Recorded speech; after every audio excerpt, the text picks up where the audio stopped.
on, we get closer and deeper into new information. Today we talked to Hosea Williams, and there's a testimonial going on for Joe Lowry down in Atlanta. And we done caught all these boys in the hotel with some real updated film that we're asking them to look at that is deeply compelling. And those people who were there at the Lorraine Motel are excessively impressed with what we put together by matching pictures with background footage. The typical shit we've been doing all along has now sailed up to the level where those people who are active participants have opened up the door and made all of themselves available to a film crew. And we filmed, we took our second interview today with Hosea Williams, second film crew. I told you we called up with Steve Tompkins, who is in the Turning Point program, who is now special assistant to the governor of Georgia, who wrote the Memphis Commercial Appeal article that Kathy Hughes blew up years ago here in Washington. And we got to Hosea Williams, we got Reverend Sampson down there, Joe Lowry, Ben Hooks. They're all now at the Atlanta Hyatt Regency for a week-long testimonial to the retirement of Joe Lowry. This is very, very valuable information. I also had a mysterious call today for which I need to figure out where it came from a man in Colorado who says that he got information of my lecture off of the Howard University network. And he was interested in the content of my lecture, though I hadn't told but one person what tonight's content was about. I'm so glad he came right on cue. As a man from Colorado, his message was, have you left for the lecture yet? I was on deep pins and guns. Because of course, we don't stand on pins and needles, do we? We stand on pins and guns. As this call came in, and when I called the number back, it was U.S. Army Strike United States Air Force. Came with an extension with 5 numbers in it. It was like the Pentagon shit. Now, who was that brother that got his ass struck dead over there when lightning struck his ass, one man in the parking lot? We need to find out what he was up to, because something about his ass was electromagnetic. The storm didn't go over long enough, but to crash his ass. Yeah, that's it. And I didn't read today's paper, but did anybody see what it was that his occupation was? I know he was a sergeant major, a sergeant something. Did you hear anything about special deputy assistant to special intelligence or something? Army or Marine? I don't know. I saw him. He was in uniform. Nobody read that. Nobody want to know who got struck down. Don't nobody want to know who got struck down in the middle of the afternoon on a 5-minute storm. No, nobody that interested, huh? Oh, we know that, baby. He's out of here. He's a vegetable from here on out. But the question is, who was he? Would someone please check for us? That'd be very important to know who he was. You didn't have to know that guy, did you, sister? You didn't have to know the guy that you got struck down in the Pentagon parking lot yesterday? You didn't hear about it? Black guy? And I didn't know he was black. I seen him laying on that stretcher. Right? Yeah, showed him on the ground on stretcher. The woman's in good health. Yeah, she's out, right? Yeah. Well, I don't know. He was right at the Pentagon. He was working in there. He was stationed there. Yeah, well, we got to see what's up with that, because that was very powerful. But got to pick out and grab this one brother. You know, one brother. Some of the footage that I will show you today, some of the background footage, is very powerful. It's very impressive. I'm very proud of the work that myself and the other brothers have done in terms of deciphering the code of a group of people who are standing in a group of people, but who are all dressed in code. And you're going to see the code broken. And now we're getting the deep reactions of the people who were there. And for them having been affected by these people, they're very impressed. Of course, last week, the power of last week's lecture is in the various aspects that we shared about the King assassination. And I'll review it when we start up. The week before that lecture, when I first turned on this information, I only have one copy of that tape left, and I have last week's tape for $10 and last week's video for $20. And I'm trying to make the video accessible because those things that I showed are the things you can see right off of the overhead. And this is really, last week's lecture was part 3, week before was part 2, part 1 was back in Florida A&M. I can't hold on you no more, man? I'm just getting my glasses back. Okay, last week in Florida A&M, where at Florida A&M we did the last days of Martin King, which is a very, very important lecture. And the scheme of what we laid out in each of these lectures. In that first lecture in Florida A&M, when we laid out that the FBI was developing someone with a compelling personality. When we looked at Jesse being groomed in the dugout to replace Martin King, wait till you hear today my transcription of the New York Times article 30 days after Martin was killed. Wait till you hear the article promoting Jesse Jackson as the new emerging leader for Black America. He's 6 feet tall. He's handsome. He weighs 200 pounds. He likes fried chicken and pinto beans. You're not going to believe it. You're only going to agree that our formula is sound. And now, if we take the time to fill in the blanks with the evidence, you will be thoroughly impressed with the weight of the challenge that we're putting now on the living members of the King entourage. And as I told you before, for those of you who are interested, we're going to Atlanta the 2nd week of August to make our claim to the city of Atlanta that we have the most prevalent information in the deal of, if not Ray, then who? I'm even so far as to tell you that we have picked up 2 different sets of sounds of bullet. This has really been never a question in the James O. Ray Martin King affair because the bullets were never tested, the gun was never tested, and ballistics, the autopsy, have never been an issue. The autopsy was the source of a book by David Lifton called The Best Evidence. And his book was based on autopsy. And he said right down the street at Walter Reed, they took Kennedy's body and shipped it to Bethesda, where they took that pencil and rammed it in his head to make that bullet hole come from the angle of Oswald's alleged shooting nest. But it was the autopsy that he used. In Martin King's autopsy, which is very vulnerable to examination, you got that picture in Pepper's book of the bullet laying in the back of Martin King. You got that bullet in 3 pieces that the FBI had. In fact, you really got 2 bullets, because the bullet that's chopped up ain't the same as the bullet that was turned over in pristine, basically pristine condition with a small thump on the head. Why do I bring that up? Because I took testimony from a white woman and a white man.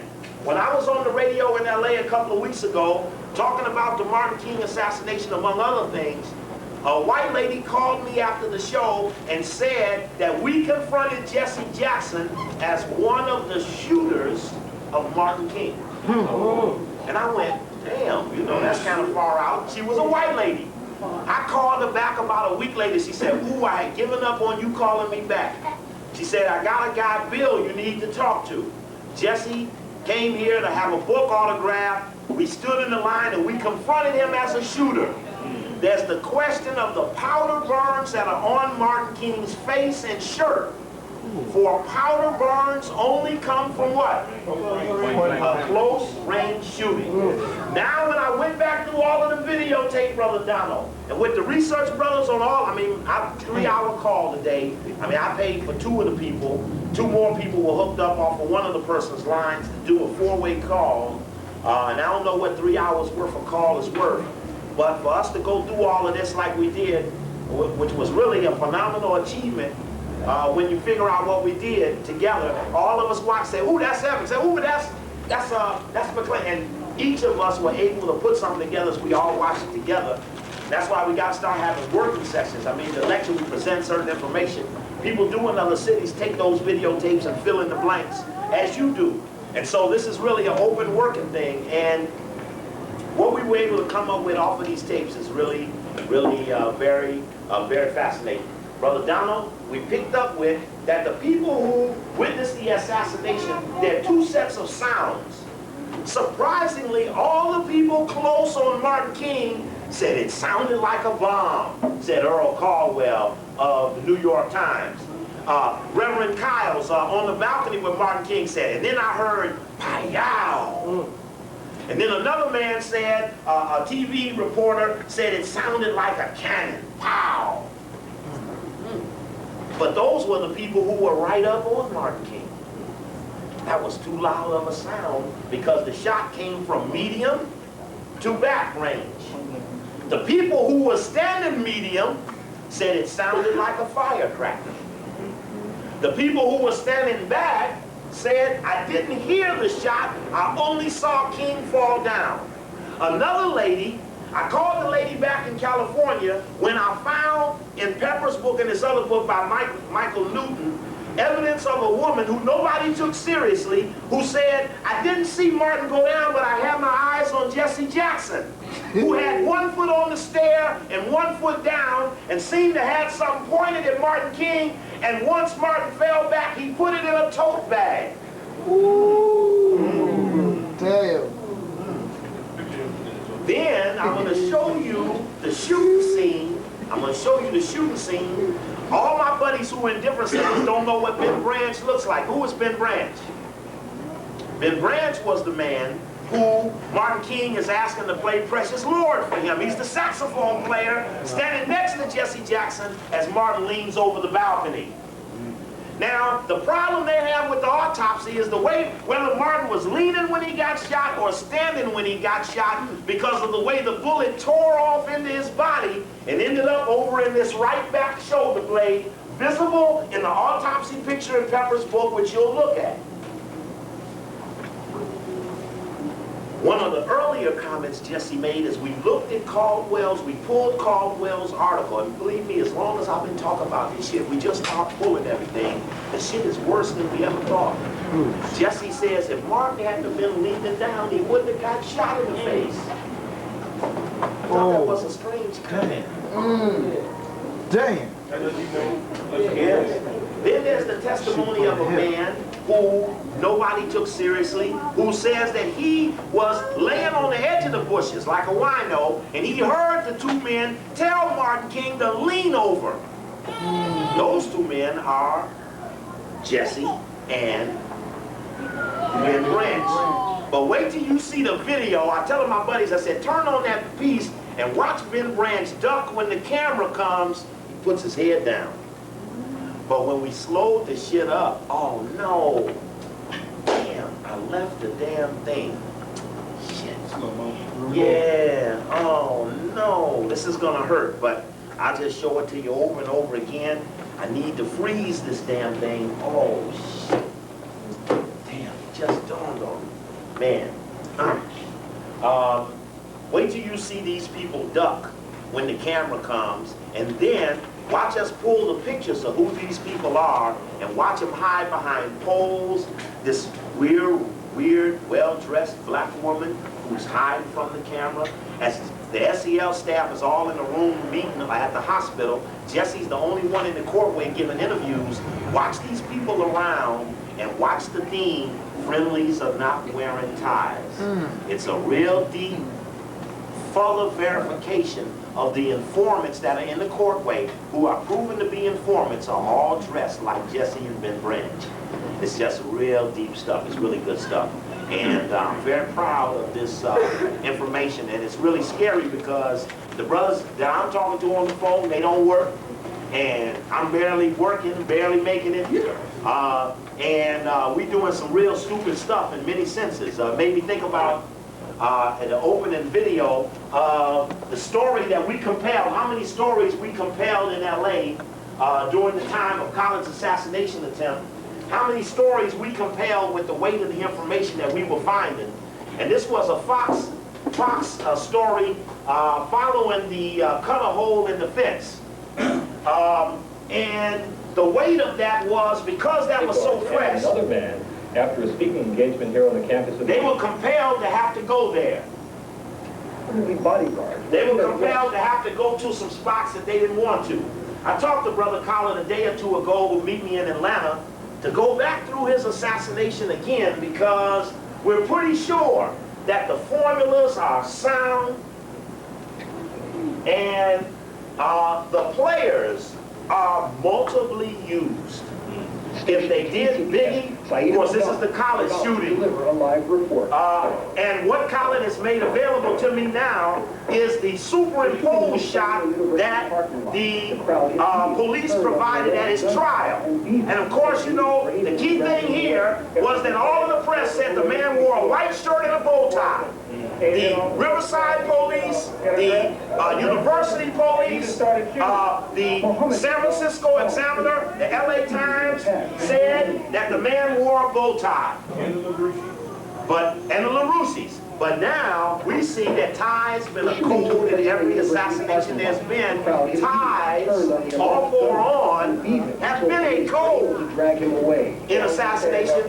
Just like Biggie's man wore a white shirt and a bow tie. Got a dress suit, and he just started shooting. Muhammad has I didn't forget you, Bruce. Lead right up to you. speeches in the past. So, yes, somebody else. My name is delivered just before the shooting. I don't know if they was necessarily trying to cover him up.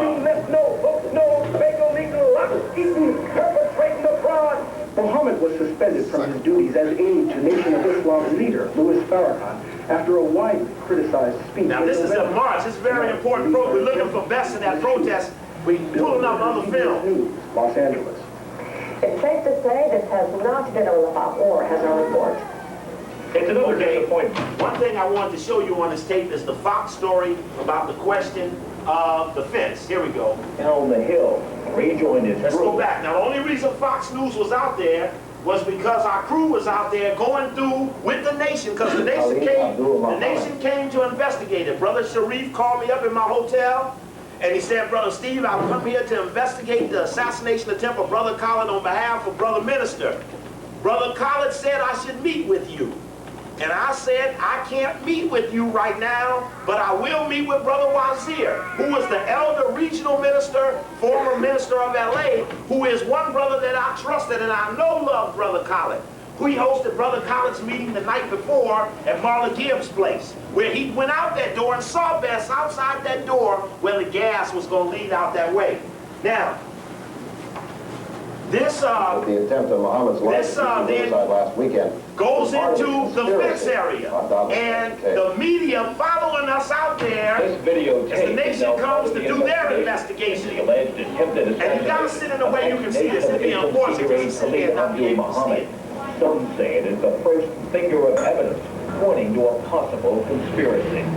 Fox News was there exclusively as 5 men believed to be connected to the Nation of Islam returned to the scene of the shooting. One of them crawled into this hole in the bushes and appeared to be looking for something. Our camera startled him, and he ran down the hill, rejoined his group, and they all immediately left. Government president Police now say this tape led to a startling discovery. Near the hole in the bushes was this, a hole in the fence. Of course, you all have seen my brother Jamal go and do this 4 days before this day. View of Muhammad. Our officers were called. And that's in the Tupac Biggie Dr. Khaled tape. Officers have investigated that area. They are investigating that area. This revelation will only add fuel to speculation that some sort of conspiracy might be involved, and here is why. No, past this story, nobody made a move but the little crew we had. A distance of about 30 yards or so, and was in the entire path upon which Muhammad. Now, he doesn't quite show the path as good as he could. Brother Jamal comes one step further, and you see this long corridor where, when he walks out of here, he's really in this long corridor that he would have faced that hole in the fence. Follow the security plan. Here comes the corridor. Easily been within 5 Right here. Now they're in that corridor. Right there. Now that's the fence is right out. That end, when you get to the end of that spot, is that hole in the fence looking straight down that scoop. His plan exit, the exit that he ended up going out of, and I'm sure some other exits. Now we have a private interview with that brother that's very powerful. Man, James Edward Best. Again, y'all want to move in to see any better. Y'all all right? He called police. 45 There minutes he after is, Muhammad shooter in a bow began tie, speaking, shooter in a straight tie. There was another shooter in a bow tie. He may have been a patsy too, but he Two more escaped. handguns were found elsewhere on the campus. Remember I told you the police locked everybody in, only Khaled got out. They locked everybody else in the fence because the whole area was fenced in. Muhammad, meanwhile, remains under tight security at Riverside Community Hospital. He had a bullet removed from his foot and should be released soon. The alleged gunman, James Best, also remains hospitalized. He pled not guilty to the charges of attempted murder. In Riverside, I'm Bob Donnelly. Good day, LA. After 3. Now that was days later. That's very important as a prelude to something I want to show you here. Yeah, I'm going to do that, Bob. I'm coming now. Yeah, I come. I'm going to walk around and collect the donation now. We're going to hear from B, and D. No, B. All right, let's hear from Brother Bruce. Right. Let's hear from Brother Bruce.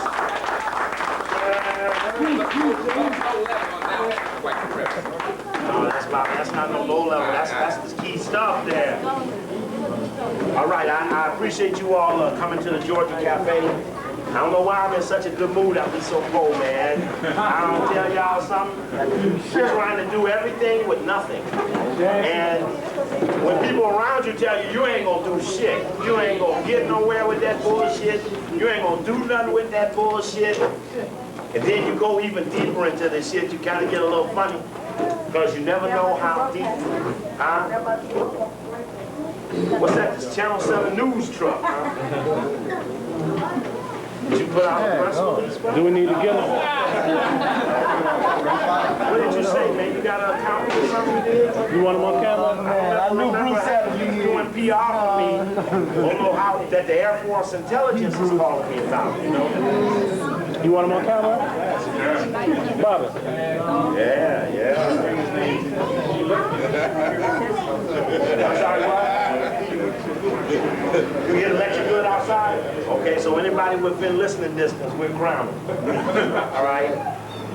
And you know, last week we had somebody hanging funny in the window, and I ain't trying to scare nobody, but the board, actually, they couldn't see good because of the board. When they got on this side, they didn't want to be there. So they went on around the corner. I think somebody went around the corner after them, and they went on down to the next street. I don't know who it was. Who was that went out? Yeah, where'd they go? In the alley. They went in the alley? Yeah. Oh, the alley on that side, on the Howard side. We drove by them and we went out and followed and we circled right around the back there. Yeah. Ah, interesting. Okay. So very intriguing. But again, as I was mentioning about the brothers earlier, and even myself, we're the last people that need to be with our asses all out, trying to do what we're doing. And we just decided that, you know, we might be running out of time. And I was telling you all last week that we was moving up on the fuck 'em up strategy because reason didn't seem to be working. It didn't seem to make a difference if we proved somebody was a punk, or they were weak, or they were punking to what we thought was negative or evil power, because people tend to appreciate them just like they appreciate everyone else who sacrifices. And so we found something unique about black people, that the clarification, if you thought Malcolm X was killed by something, Louis Farrakhan, and you thought Jesse Jackson was doing something to Martin King, or Suge did something to Tupac, let them walk down the street and have everybody jump all over them and tell them how much they love them because they get to touch them or they get to see them, because the facts relevant to what they know about them didn't compel them to do shit about it. And so that means that we're going to stop reasoning with you, sister. You got to hold it down, all right? We're going to stop reasoning with you because reason doesn't work. Facts are not making a difference. We're going to make the deepest clarifications and the greatest confrontations you have ever seen. I'm telling you now, as we've told everybody around the country, when the Black Caucus shit come down, you're going to see some niggas held captive till some other niggas get through telling them what they expect from them. But you're going to see some shit like you ain't seen in a long time. It's funny, the brothers read to me today, we had pulled the Atlanta Constitution. A couple of days after Martin King had died, Nelson Rockefeller came down to Spelman to meet with Mrs. King and to give a speech on behalf of civil rights. And 20 Africans blocked up the whole meeting, saying that Rockefeller was in South Africa, that they didn't appreciate him, that they didn't want his hunky ass on the campus. Who do you think he was, the great God, white father or somebody? And I mean, they jacked it up heavy. And the article went back and forth as Rockefeller said, I'll do what I please. I'll be with who I want. I'll say, and our money is all over the world. So what? And this just thing, and when the reporter caught it all, you'd have swore it was on tape. But everyone in Atlanta understood the confrontation. Only 20 people pulled it off. So I'm telling you now, as the Boule Convention head for Seattle, as the Black Caucus head for the convention center, as the black lawyers are meeting right now and wherever they're at, these people are going to find themselves deeply confronted because no longer is the, shall we say, the hesitation shuffle going to be allowed to stay in motion. You're going to be here or you're going to be there. You ain't going to be both places. You ain't going to be talking both levels of shit. You'll be compelled into one corner or another. And only when there's polarization is there change. Right. There is no change, but it's not polarization. Yes, ma'am. Boule moved that convention out of California because of Proposition 209, and they moved it to Seattle, where there's a black Boule mayor there. So that's all right, but we're just trying to get the troops lined up to be in Seattle. We got to train them up from Los Angeles. So we're working hard on that now, but we're in an era of deeper confrontation. I wish I had more confidence in the financial backup we had. I wish I had more confidence in the basis of our relationships and our friendships. I wish I had more confidence in the fact that I know that most of your days are consumed with the things that you're compelled to do for family, for safety, for security, for finance. And in many of those cases, that eliminates us from the ultimate goal that has to be done, the ultimate blood that must be shed. And it may come down that it's going to end up these little knucklehead youth that are going to have to make the ultimate confrontation. But I'm telling you now, you watch as we moving now. We're in mid-July. You watch as I'm telling you, before mid-August is over, you're going to see some shit you ain't going to believe. And it's just going to be deeply intriguing as we move deeper towards that area. I'm telling the informants this. The stakes have risen. The risks you take are greater than ever before. The possibilities that we're closer to catching in formula those who have really stood around us all our time and haven't found themselves the capacity to do nothing as make change. And I got something I gotta read for the record. I'm gonna read it just like I wrote it. And you can take it any way you want it. It's not personal, but it's personal to me. And it states as following: change shall prevail. I must announce change in my own inner circle. I have suffered from divided loyalties without and within my own household. This has terminated. That's all I'll say about that at the moment. Now, as we move deeper into the information and the stakes of the information increase, the fat has to be cut. So we're moving into a tighter realm. You're going to notice the difference in some things, and let's just get it on up right now. First thing I want to bring is a lead-in that comes from Fox show on Martin King's assassination, 1993, 1994. This lead-in is about as good a lead-in as I can show you for, how's the lighting, Bob? All right? Again, those of you who can't see, I wish it was, I ain't got the bigger TV. It really doesn't matter with me now. It was as if something had come over him that we had never noticed. Like anybody, I would like to live a long life. Longevity has its place. But I'm not concerned about that now. And that's another thing that made that. Reverend Kyles, informant for the Memphis Police Department. The promised land. Now, of course, I can't freeze you, so I'm in a bad job here. Really. Ain't nobody got no universal thing around, do they? There's a kind of you know, emerging from some kind of contentment, almost But don't the universal thing do all of this? Okay, remember our contention in Martin Luther King Part 1, which we showed good down and found with Doc's Big TV, was as Martin King walks off the podium, he turns and watches Jesse Jackson. He turns away from Jesse. And I gotta just keep showing you this is really effed up that I don't have this thing with me. I'm really, oh, hold it. No, I'm not.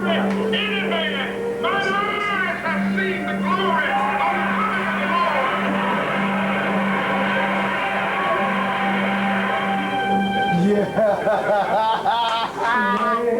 He was like this. Martin turns away from Jesse.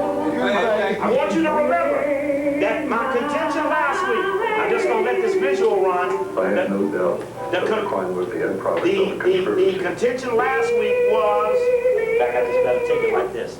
I just got to do this for the record.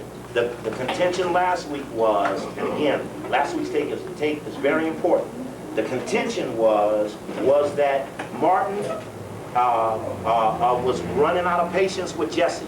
And that in Martin King 1, we showed that Jesse and Martin had confrontations in 5 of the last 6 staff meetings. In Martin King 3, which was last week, we theorized that they were running out of time with Jesse being plausible as a heir apparent for Martin King. And the question was, would Martin begin to front Jesse out as someone he didn't like? Because already in the inner circle, he was saying, I don't like this Jesse.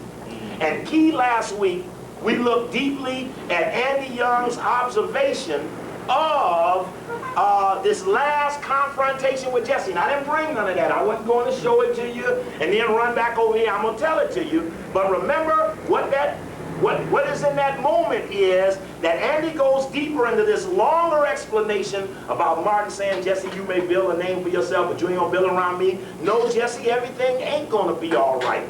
As Martin makes this final testament, and Andy gives the density of the disagreement, and that we looked at everybody making note of that, only to say one point, that the plotting and putting of Jesse on Martin, starting in 63, where he's made to talk and walk like Martin, 65, when he meets Martin for the first time in Selma, 66, when he sucks him into Chicago, gets stoned in the head. 67, he takes over Operation Breadbasket. New York Times calls him emerging leader. 68, Martin's dead. But in those last weeks, his discomfort with Jesse would theorize to the intelligence community that they were running out of time in terms of Jesse being a plausible replacement. That soon, Martin said it in the public, I hate Jesse Jackson, then that would kill him forever. Now, all the things I'm going to show you they did after his death. Remember, we looked at last week, Jackie Jackson said that Martin was in a what? A media slump. That the media Martin was getting was little, if bad. And we know the FBI was sending out much of that. Post Martin's assassination, on this article, that pumps Jesse as the new emerging leader, May 24th, 1968, New York Times. Write that down, May 24th, 1968, New York Times. In that article, 6 feet tall, 200 pounds, handsome, likes fried chicken and pinto beans. That story, I'm going to read you that story. But next to that story, it condemns the Poor People's Campaign as a fraud. And next to the same story, it plays Jesse up as the greatest Negro leader since Moses. They run just like this. Just like that. And the 1,515 stories on Jesse Jackson post-Martin King assassination was the largest volume of media for any one black man in the history of the world. There ain't a black press in Africa that mentions nobody's name that many times, not even a government-owned press. So we're talking about the greatest PR drive in the history of the world. Now, we understand immune from prosecution, all these other things we've talked about, the money that didn't go back, Edward Bennett Williams finding out he gonna represent Jesse on the missing push for Excel money, only to find out ain't nobody chasing him. He didn't need to work nothing out. There wasn't no problem up there with Reagan over the money. And he signed a payout agreement. We've talked about that over the years.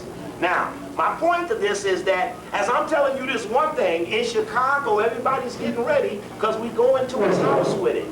We're going to dog his ass down that he won't get away, but we must concur that the information is tight.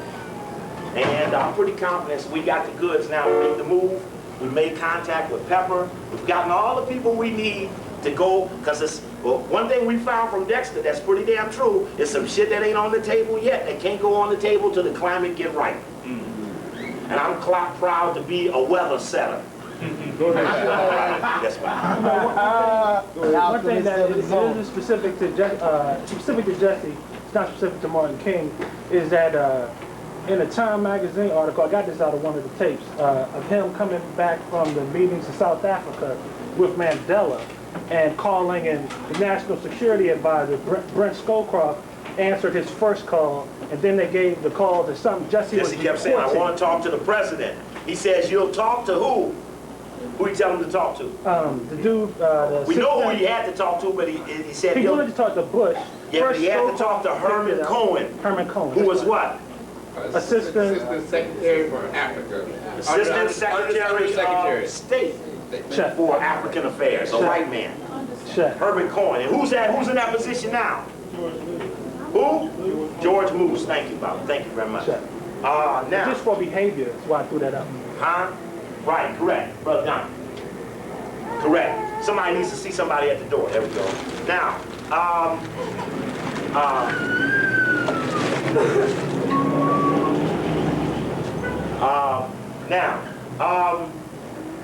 this Fox lead-in goes through reenactment. And these reenactments are actors working through descriptions that people provided. I can debate an inch or two here, an inch or two there. Really, for things that aren't on videotape, it only supplies a mental note of what something may look like in reality. I draw no testament to its validity, just the fact that it just, with the music adds a climate. This is supposedly James Earl Ray. This is the woman who went to the mental institution, who wouldn't change her story that James Earl Ray was not the man she saw coming out of the rooming house after the shooting. Joint forces were at work to conspire to kill him.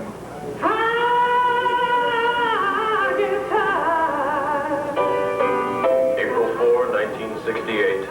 The FBI says a lone gunman named James Earl Ray assassinated Martin Luther King. Was that the truth, or was that... This is Larry Fishburne as the host of this program. Reenact the events of that day, because for many Americans, one question remains. One overwhelming question. Okay, oh shit, I can't stop it. This is an important shot. Damn, this is awful. This is literally awful. This is really awful. This shot is very important because when we talked to Hosea Williams, he said that there was a guy who's shooting pictures of Martin King with his head laying open. And I snatched his camera, I pulled the film out, and I destroyed it. So we had Hosea in front of a camera. And we showed him still shots we pieced together all the shit we could find. And I appreciate that video y'all brought on Martin King thing. Any Martin King special, I went to Blockbusters, there wasn't but one Martin King assassination tape left. They took all the rest off the market, and there are at least 10 of them. And I need to find these other ones. I need them bad. Bob, you bring that other tape. Some tape I was supposed to get, the BET tape. Think so? Okay, because I need to look at any background footage, anything that's possible. I'm just thinking one last shot that maybe I threw the thing in here before I left. But it's really sad that I won't be able to steal this, because as I rehearsed this today, I don't rehearse much shit. But today, as I went through the pauses, it'll really be hard for me to have to turn this off, but that's the fate. Yes, ma'am. I watched a special about 6 weeks ago, an interview with Andy King, and that about a month prior to King dying, that Jackson and him weren't even on the scene. That's correct. And they came out and That's absolutely correct.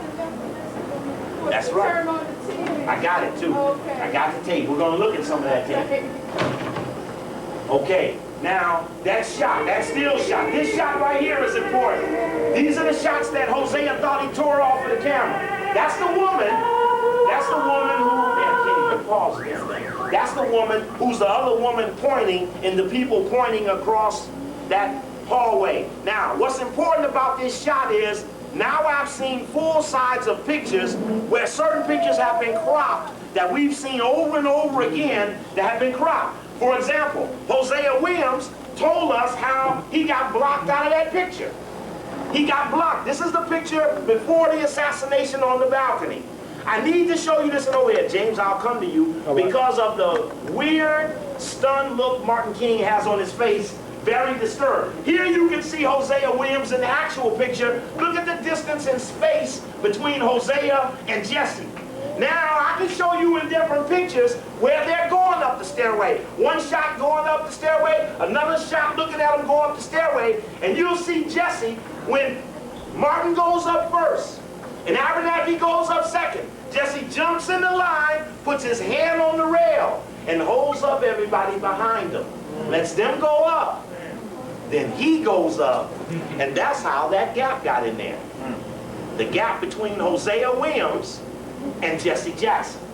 So that Jesse was in that silhouetted type of next picture, hair apparent thing that he ended up putting up at Operation Push with the silhouette of him and Martin King. But today we vouch for the space, and on film we can watch it twice happen.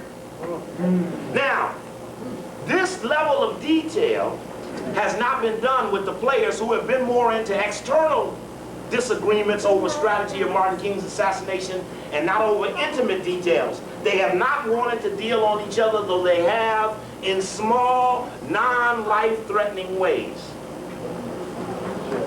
And of course, as you look at that picture, look at the troubled face of Martin King, and look at how the others are looking at something else and smiling. But Martin is looking very troubled. I showed this picture to Dick Gregory when we were in Los Angeles, and he said that Martin had agreed to be killed, so Martin was looking at the shooter's nest. Of course, I felt that was nonsense, Bob. That was bullshit. No bullshit. But then he turns to me and he says, but you know Reverend Kyle's got that big grant after the assassination. Well, then I know his son, Dwayne Kyles, because to get his son out of Memphis, Reverend Kyle sent his son to Chicago to live with Jesse Jackson. And Dwayne Kyles used to run a sports bar and grill right across from the Chicago Defender. He still owns it, called Heroes. Anybody go to Chicago, you'll go right across from the Chicago Defender, 24th in Michigan. But I'll pass this picture around. This is a story of the youth in Chicago doing a story off of the last days of Martin King Coakley video. Now, and I'll also pass you a picture for those who want to see. I think that same picture here is in the House Assassination Committee report. And this is their final report. And what's interesting about their picture is to denote how bad they want to make sure Jesse's in the picture. They put Jesse, Martin, and Ralph on one side of the page, and Hosea is on the other side.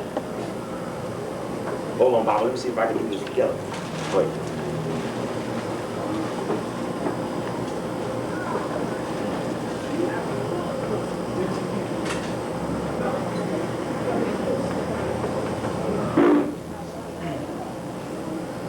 Got it? Okay? Look at the faces of Martin King. Now, I'll pass these around like this. I'll just let it go back. And especially in the back rows, Martin looks troubled. Right. Very troubled. He got this ironic look on his face. Yeah, and the others are Jesse's smiling big time. Hey, Bob, I didn't take that one to the back. I'm going to pass this one from the front. Now, You know you did deja vu. okay, any pictures, still pictures, eye on the prize on Martin King. I need any of those. Any of the old civil rights demonstration stuff. We can pick the government people right out the picture based on a white trench coat that they all wear. Trench coat, ties, hats. You'll look up, you'll say, there's one, there's one. You turn to the protest, you'll see them right in the front. You turn to Lorraine, you see them on the walls. You get the formula, you'll see the people. Again, this is the Fox piece going into Martin King. We're going to lead right up to something. Somewhere I read that the greatness of America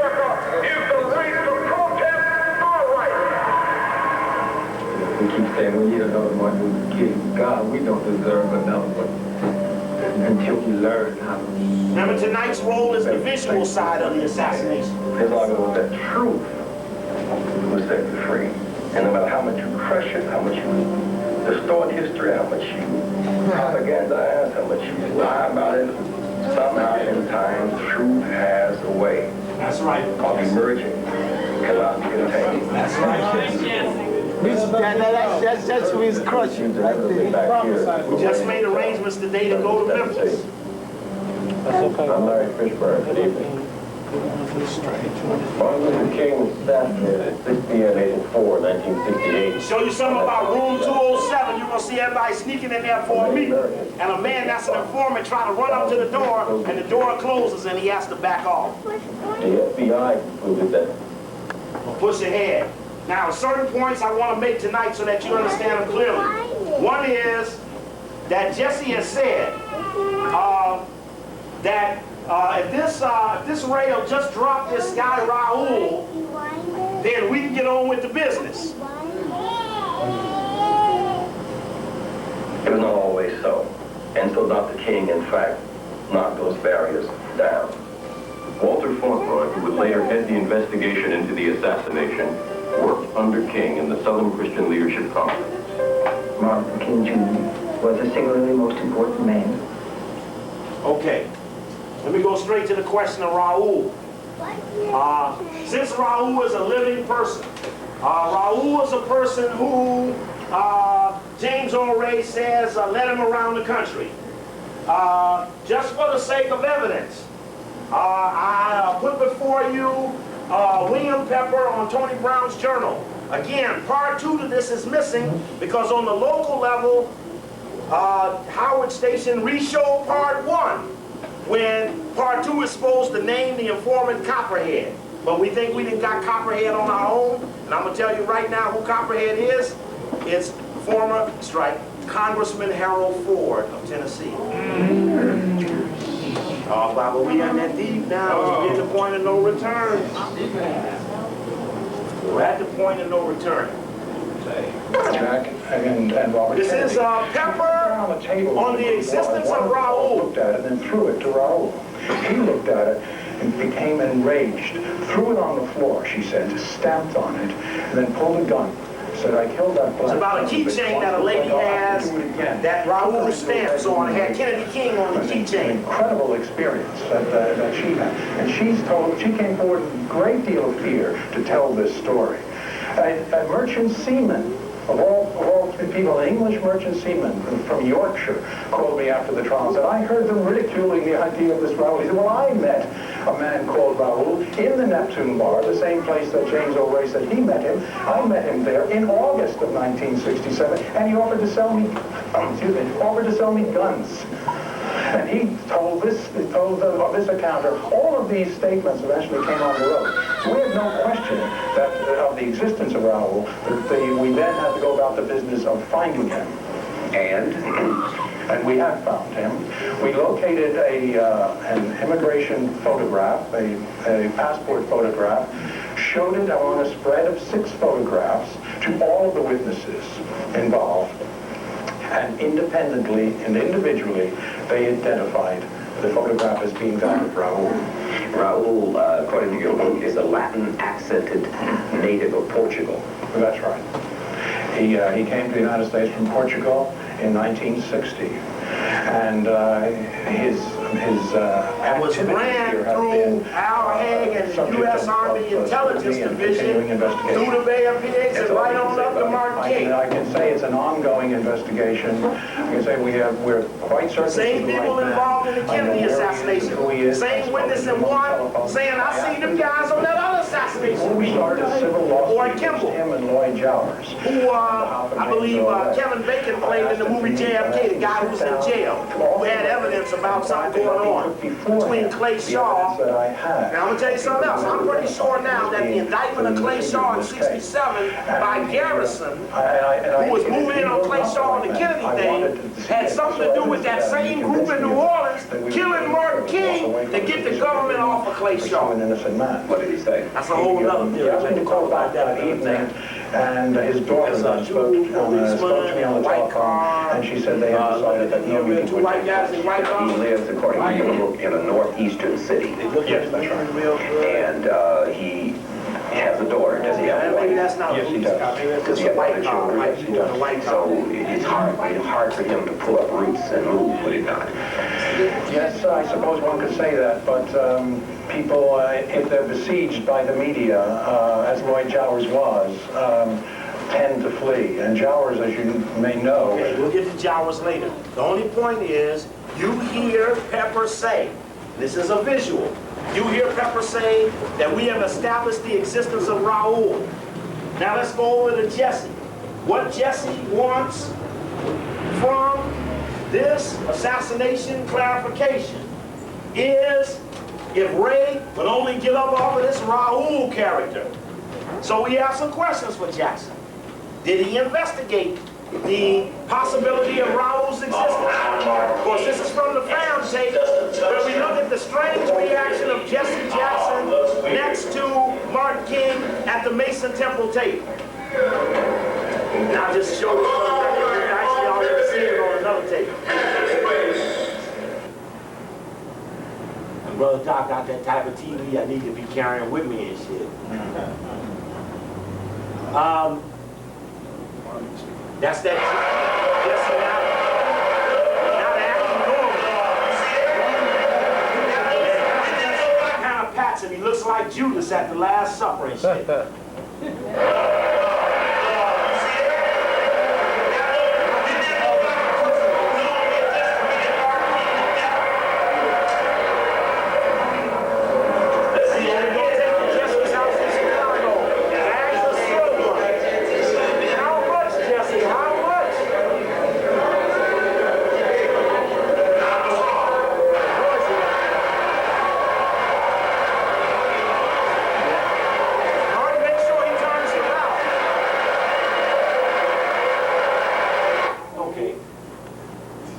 Just want to lead into this crossfire. Jackson saying where the shot came from.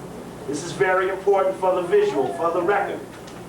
Out of this footage, other people Ray's work. attorney says time is of the essence because Ray is This is the terminally leading ill. into the crossfire. That's Joe Lowry, whose testimonial is going on now in Atlanta. That has all the old King staff So people the all there crossfire right now. tonight was justice served or denied. Not only to try and clear Ray, but also for history's sake, should there be a trial? Just because there is new technology, does that warrant reopening the case after all these years? Bill? Reverend Jackson, April 4, 1968. We showed I this remember before where I election. was. I remember the trauma that shook San Francisco when we got that news. Nobody knows, I think, as well as you do, the trauma that shook this nation with the assassination of Dr. King. But after all these years, and we've had an investigation... We looked at last week, Jesse don't like to talk about this. He started talking about it now, but all the books and everything else, he's gotten real chilled when he goes to talk about this. Because the trial was never thorough. Matter of fact, the trial never was. I remember so well standing on the ground level talking with Dr. King. And that's important that he does that, because I say that's the gun. He's going, yeah, that's the angle. That's that side of that face he's catching. Remember Brother Kyle's about 10 feet to the left. He always speaks for Kyle's. Kyle's always speaks for him. And knocked against the wall and fell. And the young others of us began dashing toward the balcony. You see this picture of us pointing? Mm-hmm. Because the police guns were coming toward us drawn. We were saying, right, go toward where the bullet came from. I'll show you the wide angle of that. We'll see that. And yet those of us who were in... Jesse says, go where what? The bullet. Go where the bullet came from. He's not a ballistics man. He got no evidence. He wasn't even up there. Couldn't even see it. Toward where the bullet came from. The bullet didn't come from that way. Right. And yet those of us who were involved at that level, we were... How does he know where the bullet came from? Involved at that level.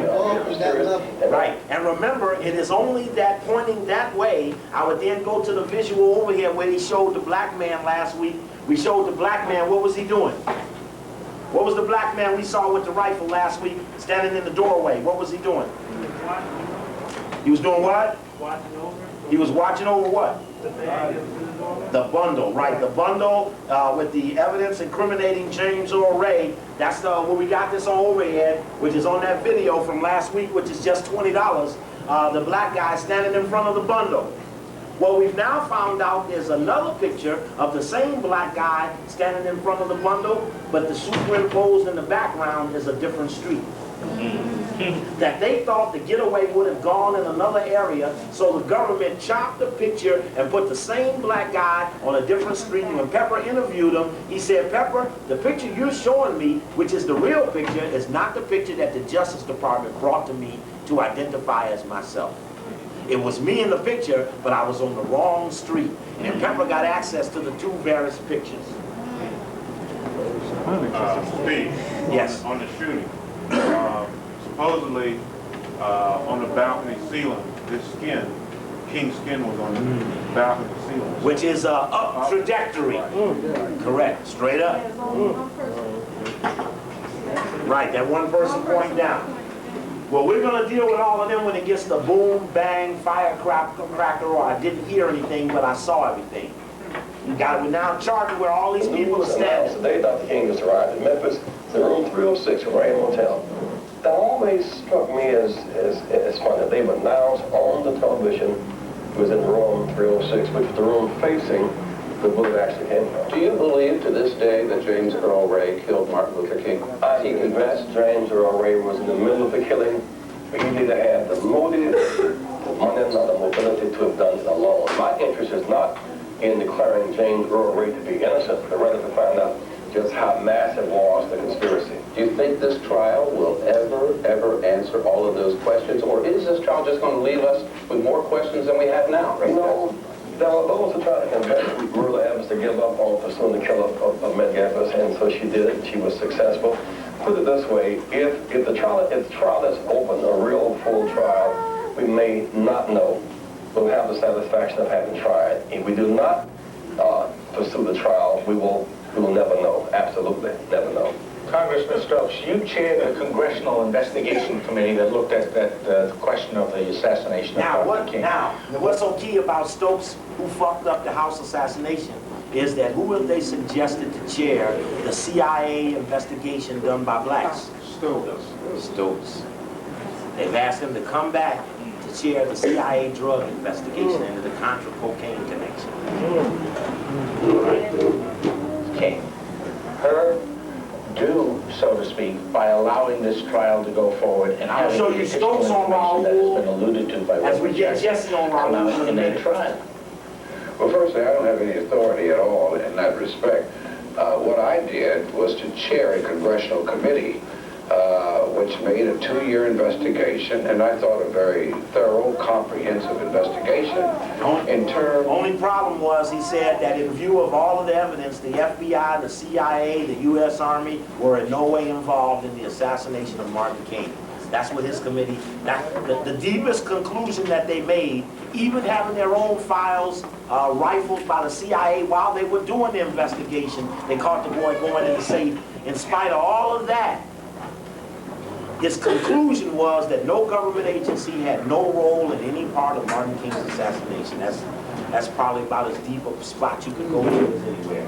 And what we really got to do is, we got to take it to Walter Fauntroy. He's got to come in here, and we've got to talk to Walter Fauntroy. He is the local key. Him being set down and shut up is very important in all of this, because everybody says he took some of the files all out of the house safe and has them in his own possession. And somewhere in those files is the key to what we need. Everybody's depending on some shit that he stole. We need this shit. President Kennedy spent a great deal of time ascertaining that he did, in fact, know what he was doing, he'd been counseled properly, things of the sort. As I understand it now, the contention of James Earl Ray, whose attorney, Mr. Pfeffer, is that the ballistic evidence or forensic firearm evidence will free him and prove that he did not fire the rifle. I don't have any problem with additional investigation utilizing the latest scientific technology relative to markings and matchings of the rifle and the bullet. What I think would be a waste of time is to let a lot of witnesses who over the years have come forward claiming other things. That when we did One thing he don't want is the witness. The only problem with most of the witnesses were that they were never I talked think to. that would create Not a real problem. gave bad stories, gave no story at all. Is what most of the real witnesses of conspiracy want to say. Investigate where the money for his travel came from and all the suggested connections to other groups. We did all of that, I think, very thoroughly. We proved He keeps firstly cleaning up for that this James thing. Earl Ray stalked Dr. King. Those two pictures all moving over around. Los Angeles. Those down pictures moving to, around. Atlanta. All right, let's push over them to back. Selma, Moving back around. to Make sure Atlanta, everybody see and them. then to We Memphis. didn't get to see them. They get over here. It was 9 months Sit them this way, prior to the Ron. You assassination, get through. he used Sit the it that way. name Eric S. Galt. He bought the rifle in Birmingham under the name of Harvey Now, they're Lomax. using him buying the rifle as part of his evidence, but he bought the rifle, took it back, and got another one. Because Raul said he had the wrong rifle, so he made him go get a 30-06. Registered investigator. Room 306. On the balcony at 3 minutes to 6. And the rifle, the beer can, the newspaper, And that's what's wrapped up in the bundle. were all found in a bundle 2 doors away from the rooming house. Now, what's important is where our reach is the strongest is on the blacks. A white male was seen running with a bundle on his arm, and then they found this. Now, his fingerprints were over all of these items that were found in front of None of the dubious things about any of those things. From Well, just funny, but this is why I'm convinced that James Earl Ray was involved, but not alone, because somebody financed him. Somebody got Which means he's alluding to a position for Raul, who did finance him. Conspiratorial promises or offers around the country. I sent investigators all around the country. It's very important, too. We finally settled on one in St. Louis, Missouri, where a white businessman and a white lawyer had offered $50,000 to an FBI informant. The informant gave the information to the FBI agent to whom he informs. The FBI agent filed the information, but he misfiled the file. So by the time that, well, he filed the information in the informer's file, but he misfiled the file in the FBI records. When our investigation was conducted, we found that misfiled file. But by then, both the businessman and the attorney were deceased. So I can follow up. So that's how they made it a St. Louis conspiracy, because the people were dead already. So he settles on that the people who really did this were out of St. I Louis. went to Brushy Mountain, Tennessee to visit James Earl Ray. I left absolutely convinced that James Earl Ray is in the center of this, perhaps the one whose thing was on And we allege that Jesse went to Bushy Mountain only because he wanted to know if Ray knew his name. More than James Earl Ray. My understanding is, Congressman can correct us if we're wrong, that this trial, which James Earl Ray is asking, can only consider his innocence. It can't consider the guilt or alleged guilt of anybody else. The only possible way out is that if he would finally get past the shadow figure Raul and tell us something that we Why doesn't he produce but answer, just so that people understand the perspective from which you're coming. Therefore, from what you said, do I understand that you... Okay, now, so Jesse says if he would only get past Raul, now the question to Mr. Jackson is, has he ever investigated the existence of Raul? Is he familiar with the fact that Raul has been located, has even been interviewed? Jowers, who worked with Raul, has asked for immunity and brought in 5 other people that was with him. The only one who's on the edge is Raul, but Jesse is covering for the existence of no Raul, not even whether he was or wasn't involved, but he's stuck on that he doesn't exist. But he's got no investigative arm, he's done no investigation, and so we needed to reference to him. Question was, in specific reference, Jackson, are you familiar with information provided by William Pepper regarding Raul? Have you yourself investigated him? If you rely on the House Assassination Committee report, are you implying what level of accuracy to their activity? Is this a special trust in Stokes? One thing I mentioned about that, there's a person that Pepper interviews who was 6 years old at the time of the assassination, and his name was Chuck. And Chuck says that his daddy had a meeting with Martin King, and Chuck sat in the car. And Chuck describes what he saw related to the assassination. When Chuck was older and he was being interviewed by the House Assassination Committee, Chuck said that he couldn't get in the Masonic temple. In fact, I just need to read you the section because it's very powerful about what we know about oath takers. And Chuck said all of a sudden, let's see, was it 403? Talking about attorneys also, brother? Huh? Talking about attorneys also, he said oath takers? Yeah, about comedians too.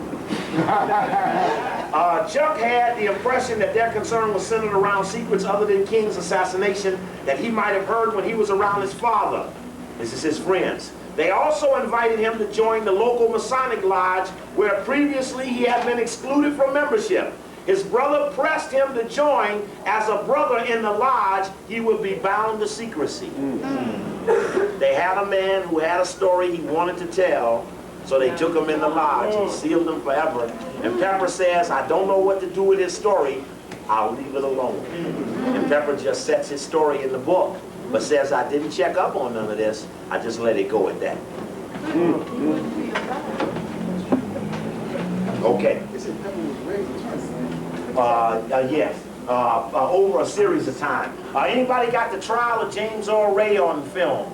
That's a very important thing for some of the evidence that comes out. Now, they go to a commercial. When they come back, because the announcer cuts them off, they come back, Stokes starts off on Raoul about how Ray gives 4 descriptions of Raoul, and Liar. Raoul is a Guilty, figment of his imagination. First they do the 1-minute He interview with entered a William Pepper. coerced guilty plea on March 10th, 1969. Said, Pepper, why do you want your man found innocent when he pleaded guilty? March 13th, 1969. And he was coerced enormously at the last minute by both counsels. You have all this new evidence. Why don't you put it forward now? Why do you need a new trial? The only way evidence can be validated under this system effectively is in a court of law. I did put forth most of this evidence in a book called Orders to Kill. That's Thanks, Mr. Shit, let's give it a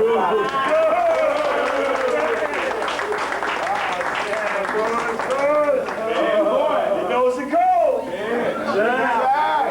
Jason. Let's go on. Thank you very much for joining us for a very short period. We'll speed up to the film.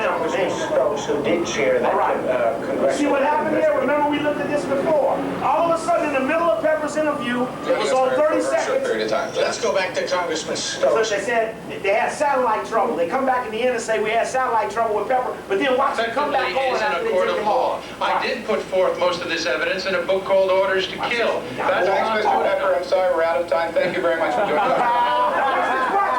To Congressman Stokes, who did chair that... See, the camera stays on him, meaning that the satellite breakup didn't break up. They broke away. About is this Raoul figure? Your investigation... Didn't go with Raoul. Why is that not a good reason to have a new trial? The fact that there's someone like that might fall out there.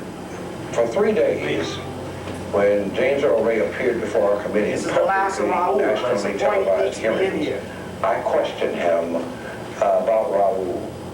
He gave me 4 different descriptions of Raoul. In addition to it, he talked about numerous places where he and Raoul met. He was never able to give us anyone who ever saw him and Raoul together. Which is absolutely false, because all in Pepper's book are all of the people, Randy Rosen, there's a whole series of people, Lamberto, all of them admitted. Lamberto, who's the man who sends Jowers the money for the assassination, says he met with Raoul. The Merchant Marine man, you heard Pepper say earlier, who the Merchant Marine say he met with Raoul. For Stokes to say he don't know anybody who met with Raoul or knew and saw Ray with Raoul is all the way down to the lady that served the hamburgers in the restaurant the day of the shoot saw Raoul. The lady who saw him leave the rooming house saw Raoul. But the point is now, the only reason this is in here, and I'm taking up too much time with this, is that we're going to go for these niggas on this point. Yeah. Because Raoul, there's more definitive evidence on Raoul waiting in the dugout for the Raoul confrontation to be set. But Pepper can't get past Jesse. Pepper can't get past Stokes. The family can't get past Jesse because they're still refuting even the existence of Raoul. With deeper confronted evidence, they will then admit his existence, but then claim not involved. That'll be the next stage of how we block them and lock them in. Okay. His imagination or Raoul? Okay, there we go. That's for the record. Stokes, Boulay, Stokes. Figment of his imagination or Raoul was somebody else who he did not want to identify. Jesse, I want to ask you about I just needed that one more statement to hear him say it again. He did not want to identify. Anyone who ever saw him and Raoul together. Raoul was a figment of his imagination or Raoul was somebody else who he did not want to identify. Jesse, I want to ask you about the... Okay, hold that back. All right, the Raoul question. Now, let's move a little closer on the exact evidence of the assassination, the boom, the bangs, and these strange people that we find standing around during some of these shots that give us a good key on who some of these people are. Let's go to Turning Point, which came on. Oh, hold it down. Missing one video. Oh, it's in here. Great. Let's see. Maybe we'll go to that one next. Turning Point, which came on a couple of weeks ago on ABC. And in that Turning Point are various people talking and stuff. Now this is footage of the coming into Memphis. Jr. arrived in Memphis, Tennessee, and spoke that night at the Masonic Temple. We've got some difficulties in here. But it really doesn't matter with me now. Because I've been for the mountain top. We were crying. They didn't even know we were crying. I was crying, preachers were crying, people in the audience were crying. Memphis minister Billy Kiles remembers a sermon eerie with premonitions. And he's allowed me to go up to the mountain. And I've looked over. And I've seen the promised land. I may not get there with you. Okay, here we go. Watch His this. aides Watch gathered this. at the Lorraine Hotel. Okay, what you're watching there, that little move up the stairway? No?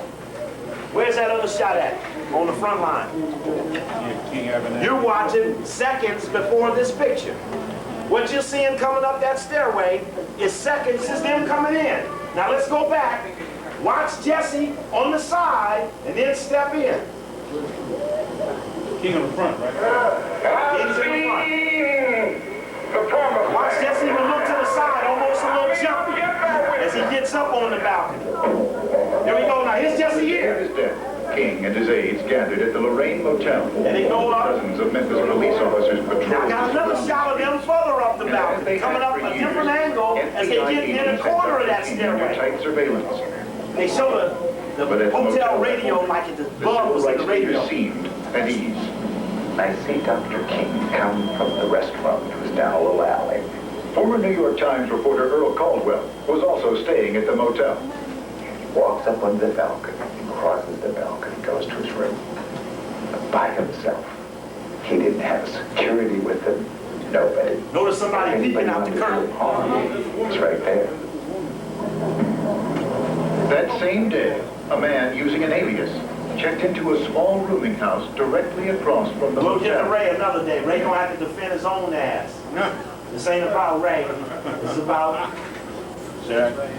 And I was very embarrassed to find that it wasn't a rifle shot. It was a Coca-Cola bottle that the housekeeper had dropped off her tray and it had broken on that concrete walkway outside my door. a lot of people seen It was Yay in this. one of those cool spring evenings. Just arrived to pick up Dr. King for dinner. They seen Billy Kyle. Yay. Talk a certain way. 6 p.m. Down by the car, Andrew Young, Jesse Jackson, an aide named James Orange, and Dr. King's driver were Is with that picture cropped again? James Same Orange picture. and I were behind the Look lemonade, at Martin's face. shadowboxing, and sort of clowning, and just having a good time and feeling good. I said, guys, let's go. This is one line nigga right 5, there. 6, 7. Thank Last God. words, do I really need a coat? And then the shot rang out. Pow! This explosion, which I took to be a bomb. I thought, Jesus, someone bombed a motel. I looked back. Martin was lying on the balcony. I think one of his shoes. Oh, stop. You see, this is the shot that comes before the pointing shot. The key thing is, this is the camera that Hosea thought he took. Watch this lady right here, okay? That's something else. And let me go back. Let me take the picture back a little bit. Boy, Bruce, this just couldn't make it without us. Let's see. Huh? Yeah, Bob, I'm stupid, maybe. And then the shot rang out. Pow! This explosion, which I took to be a bomb. I thought, Jesus, someone bombed a motel. I looked back. That's right, he got courage, though. Was lying on the balcony. Okay, now, the shot here, this is the woman who's pointing in the picture. Pepper was unable to find her. That's Mary Terrell or Turnell or something.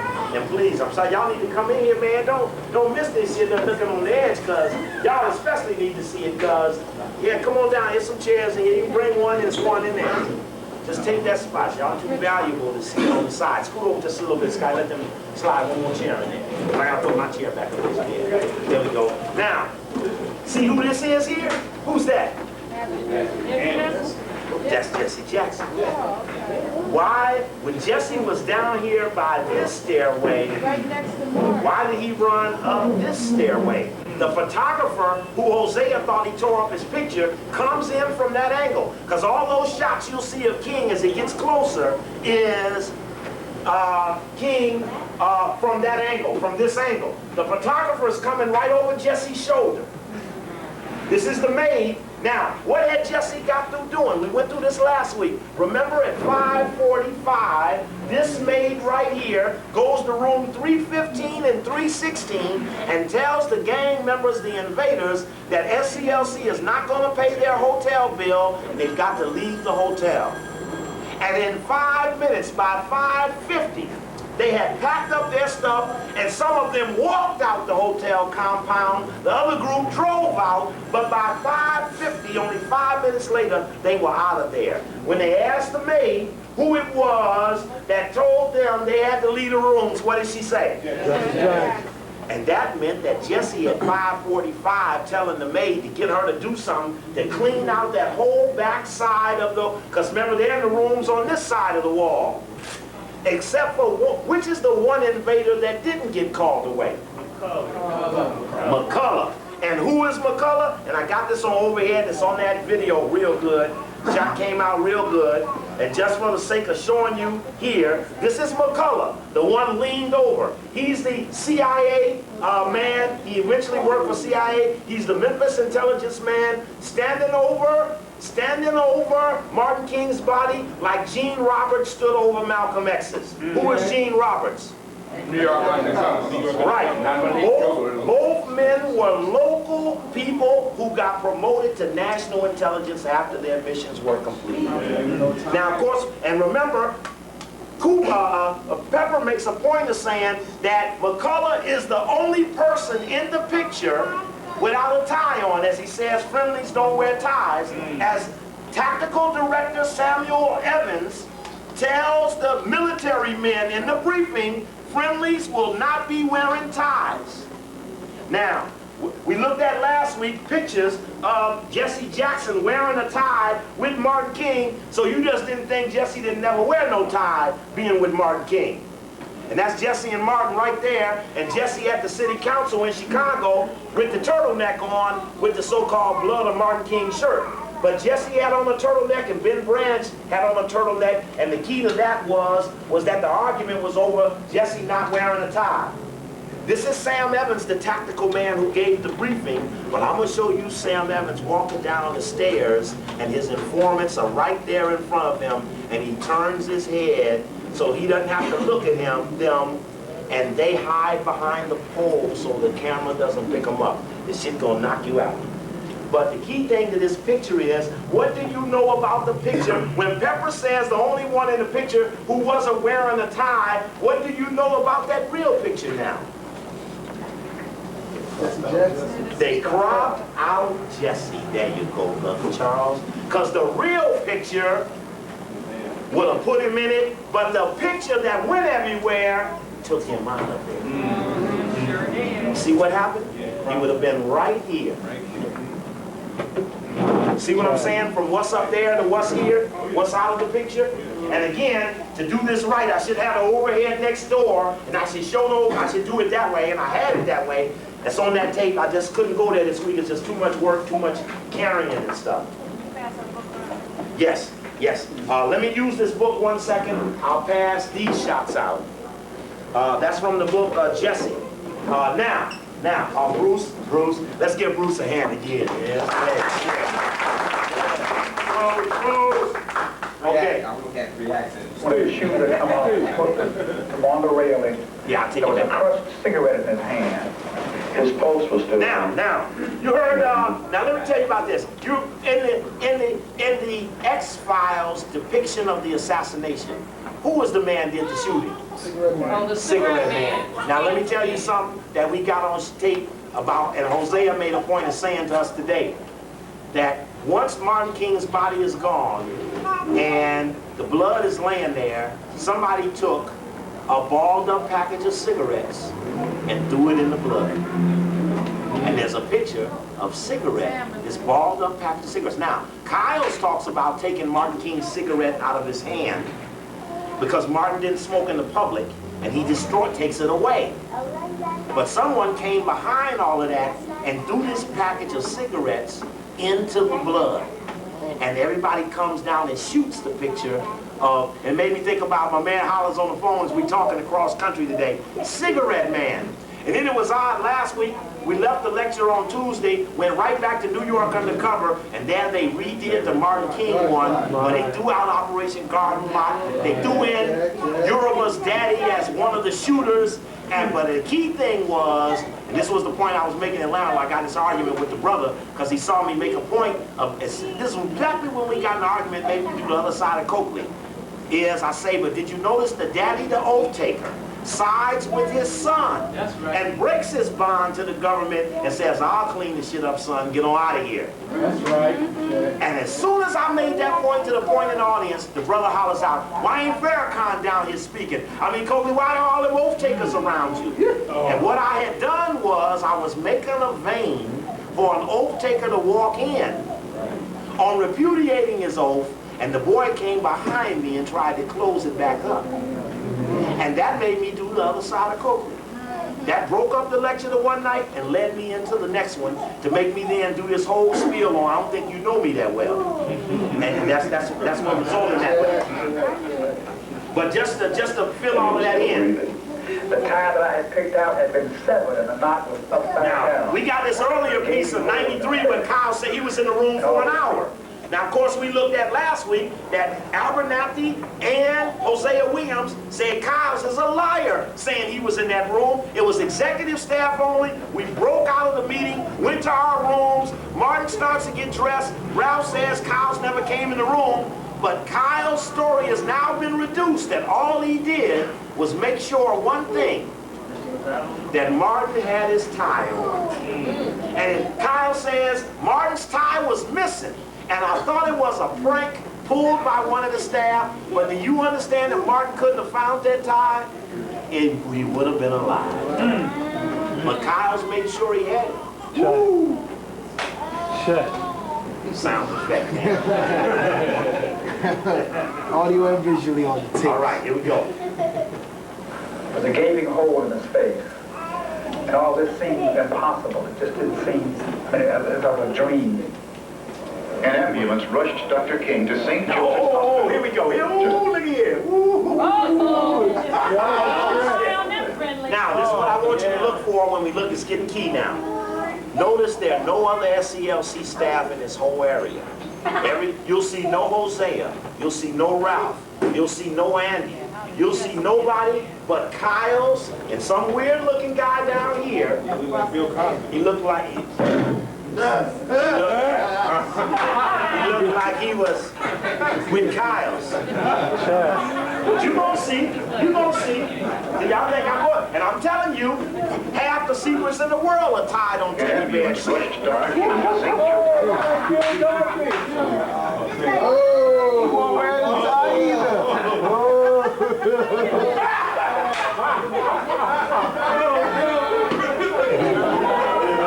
right, let's give Bruce another hand.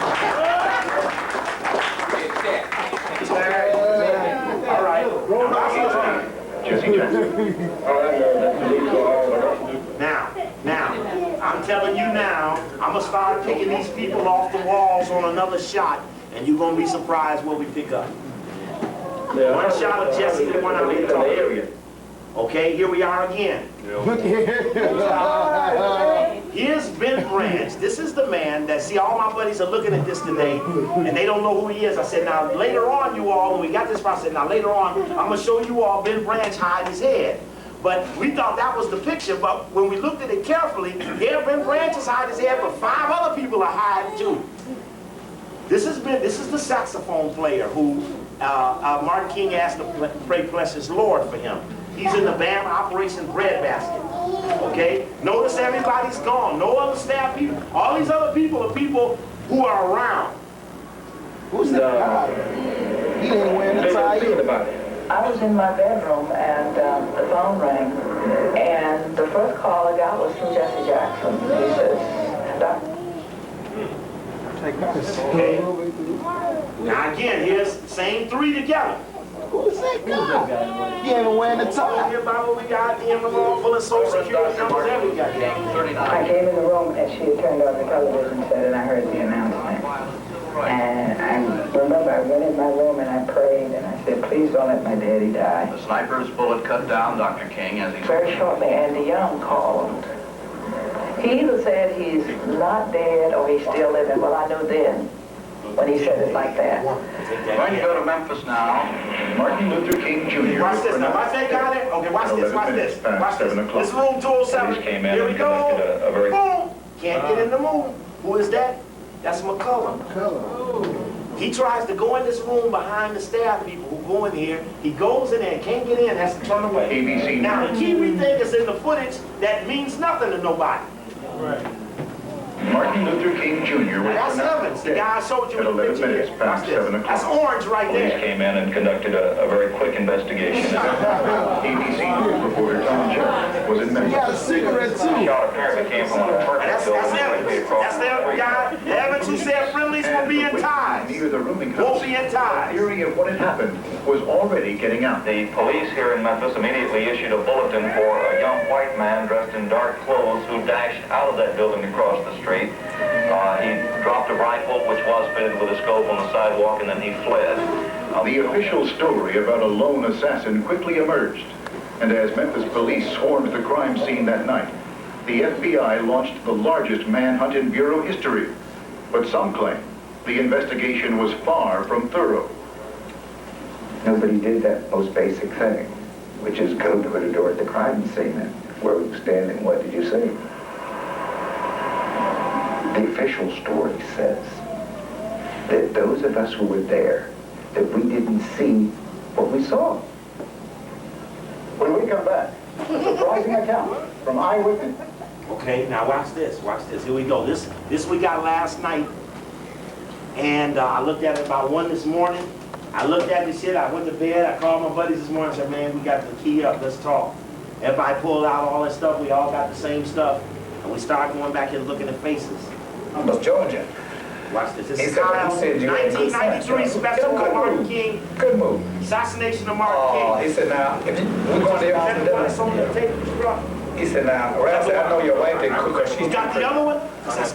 Then, oh, because I've been trying to get that other one. Said, well, watch this. It was just that kind of banter between preachers. He said, tell me, what do you think it was, Billy, that galvanized this community behind the sanitation workers? He said, man, this is a movement. This is really a movement. Then finally, about 5:45 on the porch, on the balcony, and there were some people out there, and he greeted them, and Jesse was... Let me just do this for the record so that you can hear. This is in '93, before Cowles has been confronted publicly that he only knocked on the room 10 minutes before the death of Martin King. He tried to establish that he was in the room an hour before, and watch him lead into the revival. Martin said, why don't you get... Now watch the lead-in that he gives. This is in '93, before he's ever been confronted. Now his story is down to just the tie, which you saw on Turning Point. Okay, there's John Judge is in this one.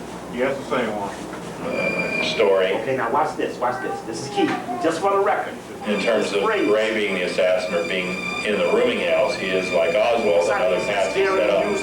So what happened the last hour of King's life? It's like 3 news people. What happened the last hour of King's life? As if he was there for an hour. Now, he doesn't make the move to knock on the door until Jesse's effectively got the invaders off of that 3rd floor ramp. And since Jesse ran up that stairway to make sure that no one got between him and the people on the balcony, in that he ran up behind the maid who was taking the sheets out. You see her basket up there. She's standing next to her basket where she put the sheets and stuff of the invaders in the basket, come rolling her cart down like the maids do at the hotel, and Jesse comes up behind her. The photographer comes up behind him. No one else goes up that stairway the rest of the night. That stairway gets closed and they only use the one on the other side. But this is '93 and Cowles is doing, what's the last hour of Martin King's life like? Like 3 preachers getting together talking. So when we're waiting to go to dinner, you talk about new stuff. It was 3 preachers in the room talking about preacher stuff. Yeah, talking about revival. I had to preach revival. Oh, another thing I needed to mention for the record, that Martin King was shown pictures from the FBI, him laying butt naked in a tub with Bernard Rustin in the bathroom with him. And another picture of Martin King naked on the bed with Bernard Rustin sitting in a chair talking to him. The reason made me bring up those 2 pictures, that the feds showed those pictures to King. The point of those pictures was that Rustin was a known homosexual. Right. The insinuation was that Martin was a homosexual, right? And Rustin's comment, which is in Pepper's book, is one of these books, is that, my God, the insinuation was that we were doing something, but we did absolutely nothing. That was the only time I could talk to Martin, therefore I did. Just got to put that in the record. Abernathy needed somebody to preach revival. Martin said, why don't you get Kyle to do it? He said, yeah, Kyle, what you doing? I said, I got to go to Columbus, Georgia for Fred Lofton, who pastors here now. He said, Martin said, man, anybody with good sense would rather spend a week in Atlanta than go to Columbus, Georgia. He said, but who said you had good sense? You know, in a good mood. Good mood. He said, now, we're going to your house for dinner. I said, yeah. He said, now, Ralph said, I know your wife didn't cook because she's too pretty. Then somebody said, Martin said, well, it was just that kind of banter between preachers. He said, tell me, what do you think it was, Billy, that galvanized this community behind the sanitation workers? He said, man, this is a movement. This is really a movement. And finally, about 5:45, on the porch, on the balcony, and there were some people out there, and he greeted them, and Jesse was down there, he greeted him, and somebody said, go back. Ralph was in the room putting on cologne. He said, there's going to be some pretty ladies there, so I'm going to smell good. Martin, somebody called up and said, Martin, it's going to be chilly, bring your coat. So he told Ralph, get my coat. Martin stood here and I stood here. He leaned over the balcony, was talking to Jesse at the very moment of the impact. I said, okay guys, let's go. I got about right here. Pow! I didn't realize it was a shot until I looked over the railing and people were ducking. One shot. I looked back and Martin was one shot. Wounded. I'm sure now there were more than one. That's that lady, the maid, who they could never find. She's been unable to be found today. Now watch this. This is deep, y'all. This is deep. Here we go. Oh, right there. This man right here is, and it's funny. Damn, that's Jesse right there. Yeah, that's Jesse again. In between this is the point where I want to show my friend where Ben Branch ducks. Yeah, you don't want to miss this, bro. Come on, man. You don't want to miss this part, man. You don't want to miss this part. Don't want to miss it.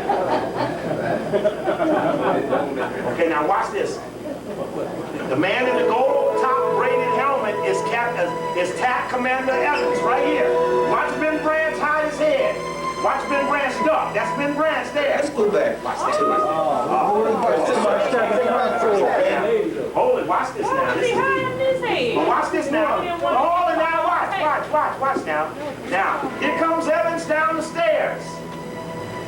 The lieutenant under Evans is a man named Arkin. Stop. This is the main man. This is his assistant. Watch him giggle as he comes down. Jesse's talking to him. Again, it's no staff in the area. Jesse's got on no tie. Ben Branch is here, turtleneck, no tie. Watch these two people in the background. No tie. No tie. Watch it. The person that shot King. They ran.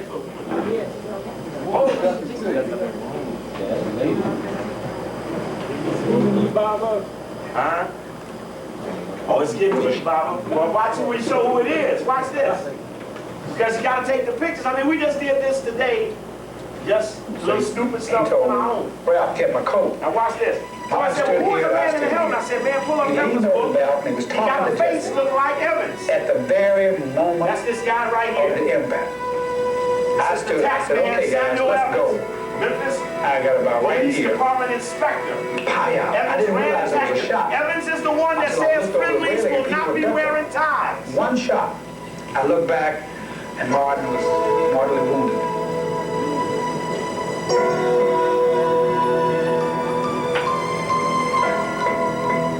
Of course, Andy has rescinded that he thought the bullet came in that direction. Okay. Now, this man. We're working a hard ass on who this man is. He's there in the courtway. He's got a wide open collar.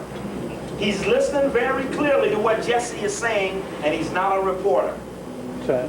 Ben Branch ducks his head. This is the saxophone player. Watch this man in the background right here. And look at the lady ducking. Look at the man. Now watch. But now, this right here, I'm going to tell you who this guy is. And the man says, Steve, you know what? Turn one page before that, and you're going to see that that man is this man. That's Lieutenant Arkins, the #1 informant, the lieutenant under Sam Evans. When Evans comes down and sees him, Evans turns his head away from him. And Arkin tries to duck behind the pole. We're not trying to pick up who she is. Look at Arkin hide behind the pole. Let's go back. They ran all the way down, Steve. Shut her head all the way down. Oh, I Right there. Now, that's this man. And you're going to get a better shot of him in a second. Yep. The dude steps in front. There he is, right there. Same guy. And the caption says, Lieutenant Eli Arkin, 1968, Senior Memphis Police Department Intelligence Officer. He's standing on the wall. Right? But who's his boss? Evans. Who then cued everybody as to who's who on the set. But notice how he tries to use the pole to hide. Is he hiding from Evans? Or is Evans incensed that he's still standing there, but he's kind of like telling Evans, I gotta listen to what he's saying. But there's a guy that steps in front of him, though. Right, the black guy steps in front of the lady to disguise her from the camera. He thinks, watch it.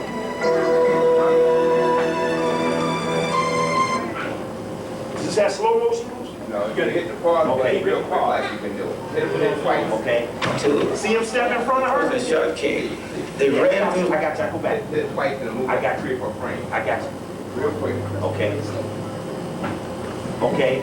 Now I want you to pick up Evans' look at them, because you must notice that Evans sees them. Watch.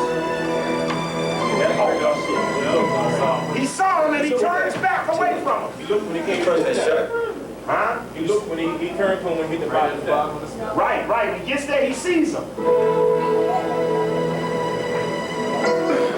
There you go. Okay? Right there. Boom, there it is. He looks at him, right? Looks right at him. And so now he's headed towards them. And then he does a big dip. Yeah. And comes direct left, right in back of this black guy. He doesn't stop this. He doesn't stop this.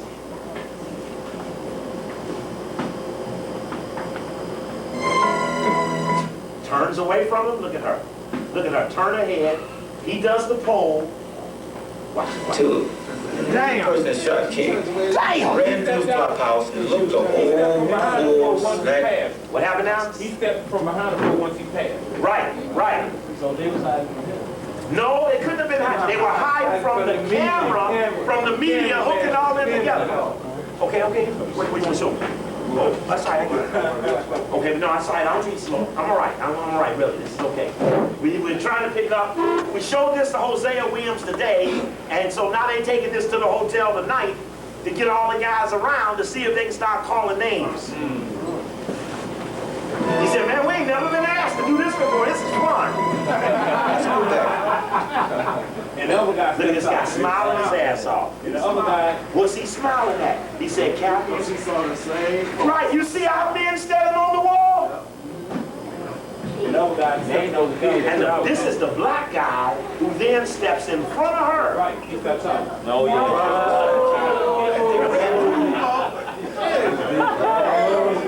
Like, go back. Right in front of him. He steps out. Right in front. As if the cap said, get in front of them. Will you block them from the camera? Huh? This black guy has a tie on. The black guy has a tie on. He fits the profile of an agent. Yeah. Again, now remember, this is a closed off area. Can't nobody get in or out. And who was Jesse talking to? Some white media person it looked like. Notice you see no black media people. That's true. But yet, Jesse said If he was so involved in this whole thing, how did he still manage to get out of it? Who was so involved? Jesse Jackson. That's the whole thing about Wyatt Walker saying if Jesse ever messed with you, just question him on how he got out of Memphis that day. And so we asked Hosea. We asked Hosea. Question was, I wrote out the questions, was good attorneyship. Mr. Williams, are you aware of the airport, trains, boats, planes all being closed off? He said, yes, everything was closed down, shut down.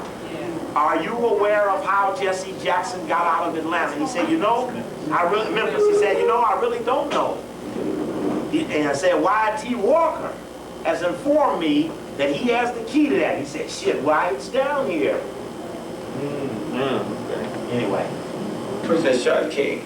They ran through the clubhouse and looked the old, poor, snaggletooth white lady in the face, named Grace Stevens. Well, she was the one in the room with the door open in the hallway. She's the one who saw the person come out of the bathroom and run down the step after she heard the shot.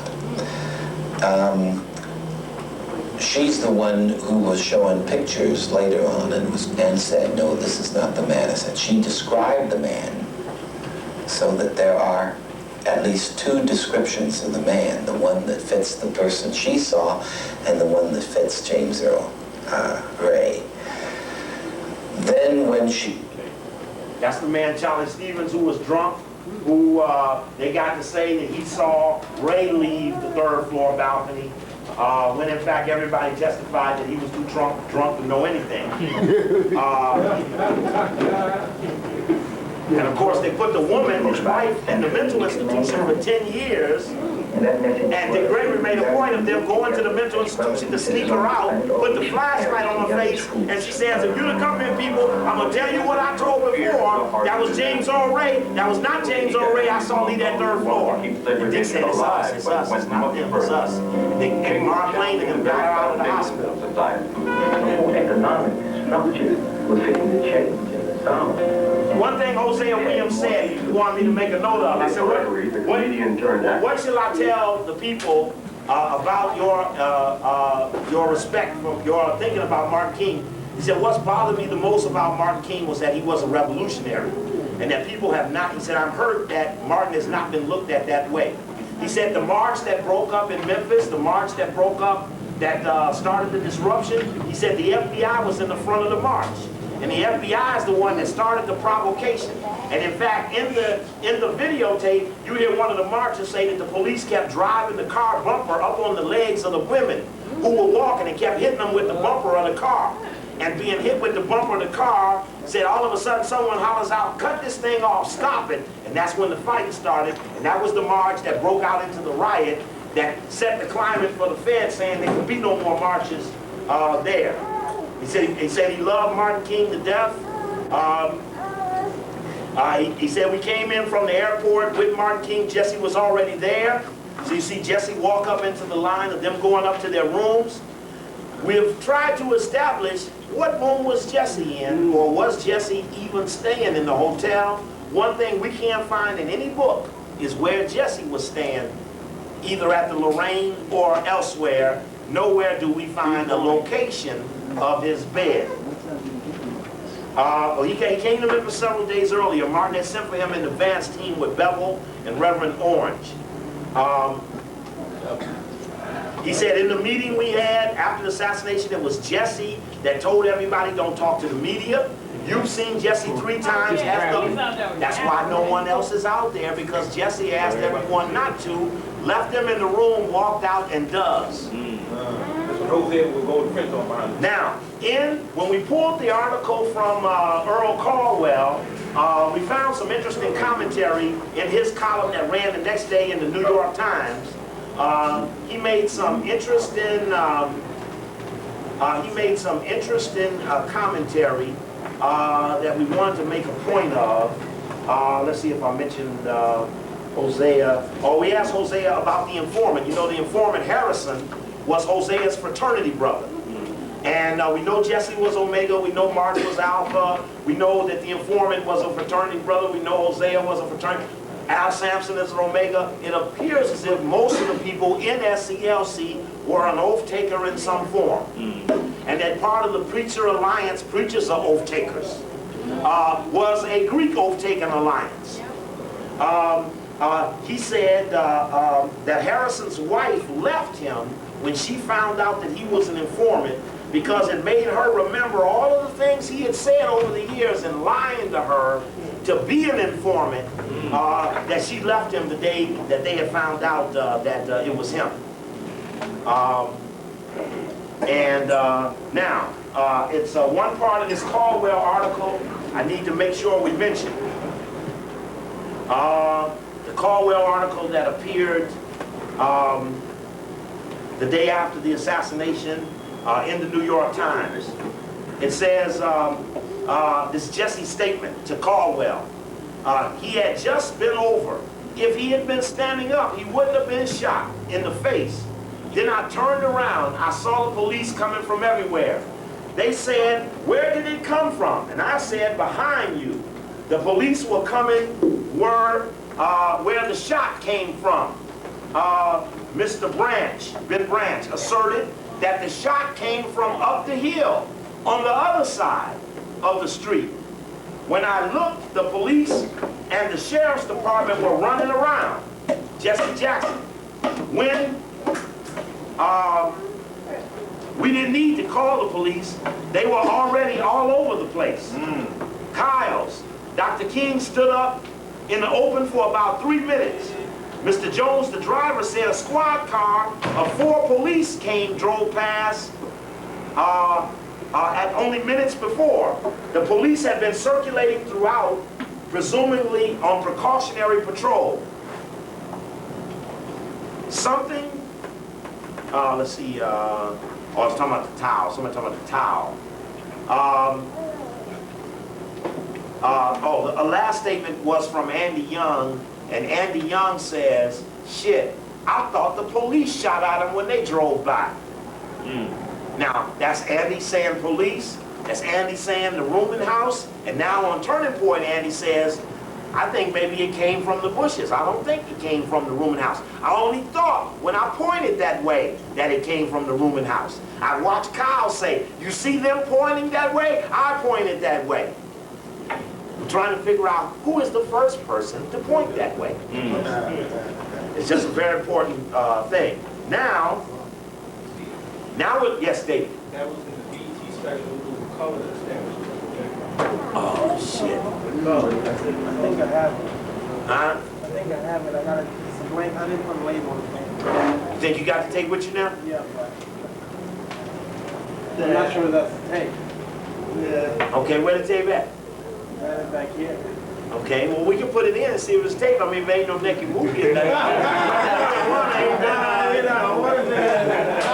We ain't got no problem. We ain't no problem. Okay, now, here's the article. This is the, I want you to hear this, so I don't want to forget it before we get down on time. I want you to hear this and make sure that you get it real good. Emerging rights leader.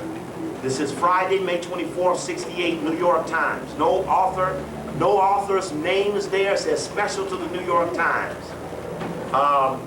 It said we have as a whole list of Jesse making demands. This excerpt from Jesse's speech in a Senate hearing room says, at age 26, he is one of the emerging leaders of SCLC.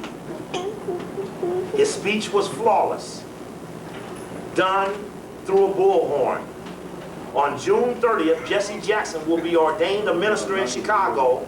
He is the city manager of Resurrection City, USA. Oh, hold it now. Jackson looks like a leader. He's more than 6 feet tall and weighs more than 200 pounds. He always seems serious. He rarely smiles. According to his friends, he can carry on a conversation with white businessmen on the sociology of the black ghetto in 1 minute and shout the language of soul to black gang leaders the next. And he hasn't forgotten how to talk with his people he grew up with, said Dr. Robert Moore, Dean of the Chicago School of Theology. Jackson spent 2 full years at the seminary, 64 and 65, before his activities with Operation Breadbasket. Subtitle, Born in South Carolina. The program headed by Mr. Jackson is a new nationwide program at the personal request of Dr. King.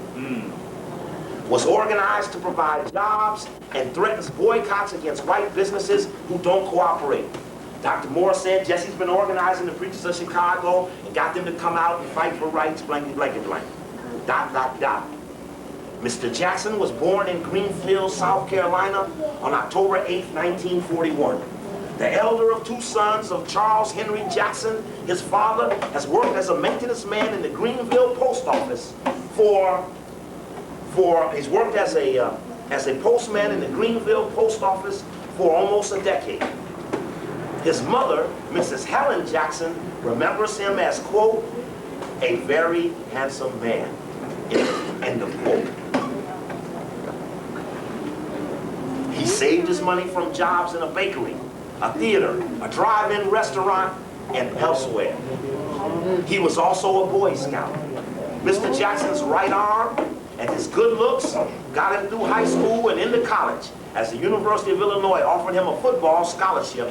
But after a year, he transferred to North Carolina A&T, where he became an All-American collegiate, star quarterback, head of the student government, honor student, national officer of his fraternity. There, he became interested in civil rights and led students into the segregated restaurants in the Greensboro. Now, this is a fucking article 30 days after Martin's dead. On this side, they're condemning Resurrection City. On this side, they're running Jesse Jackson, the man.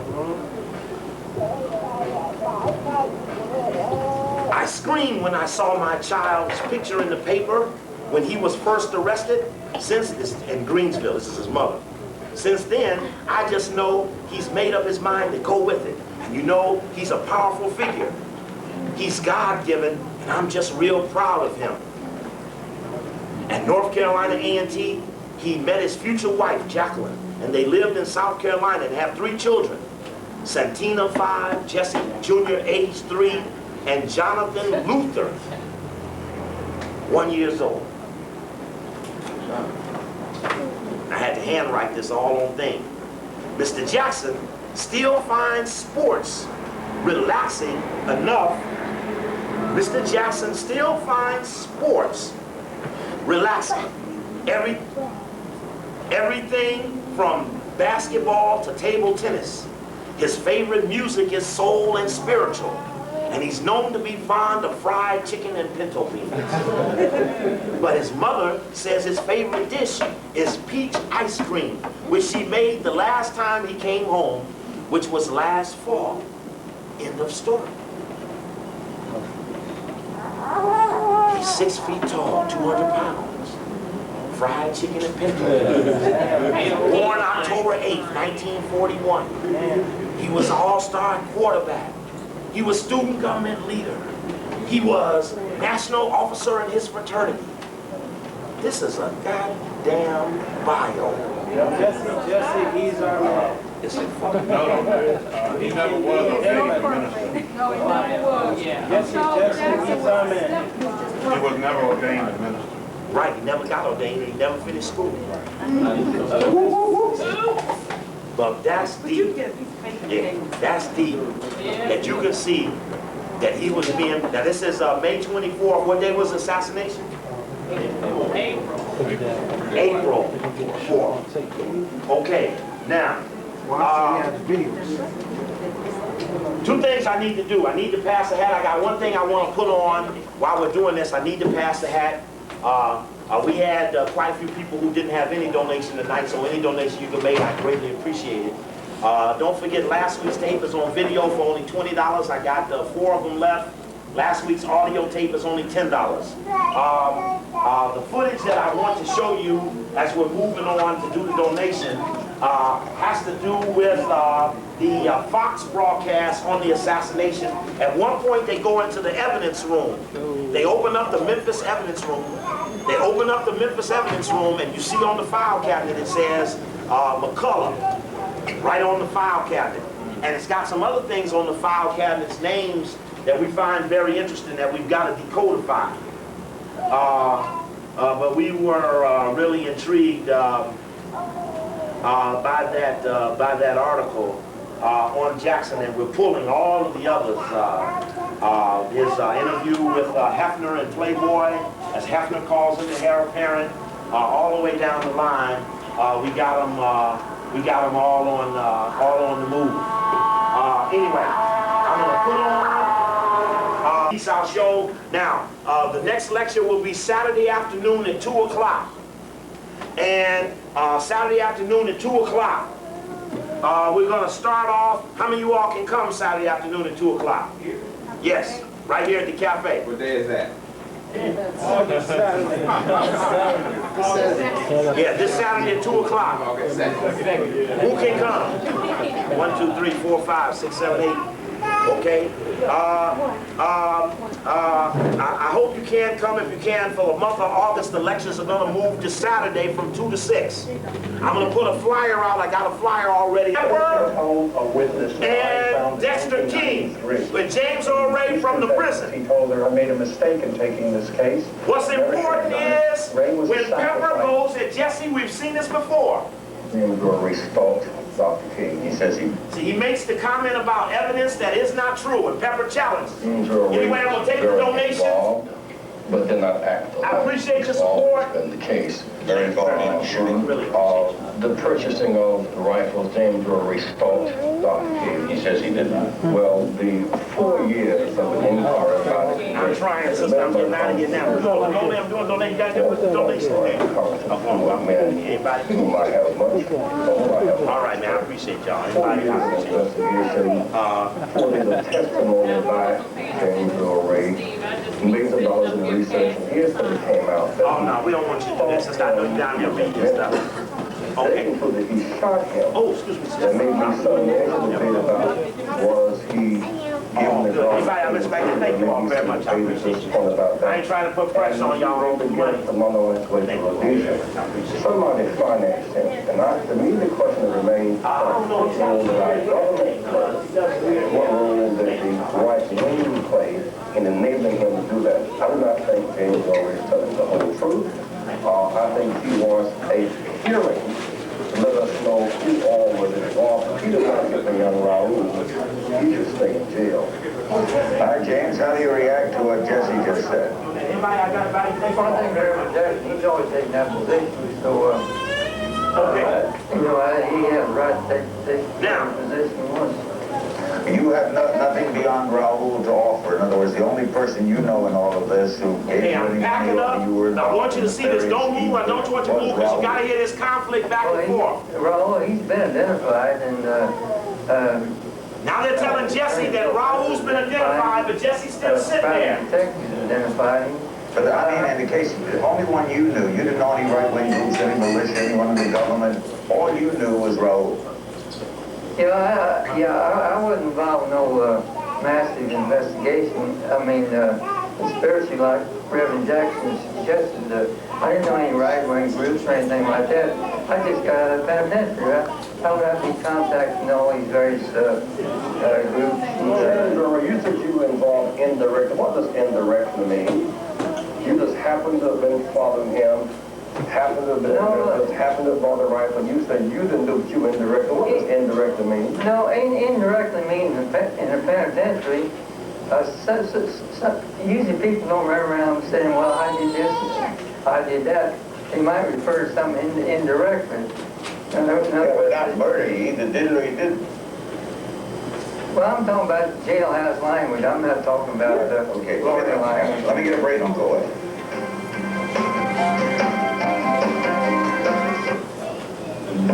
What does office on this approach to risk management mean? Just talking about but Dexter, a lot of people are saying that there's some financial gain in this movie. Some rumors that you're talking to Oliver Stone about a movie, and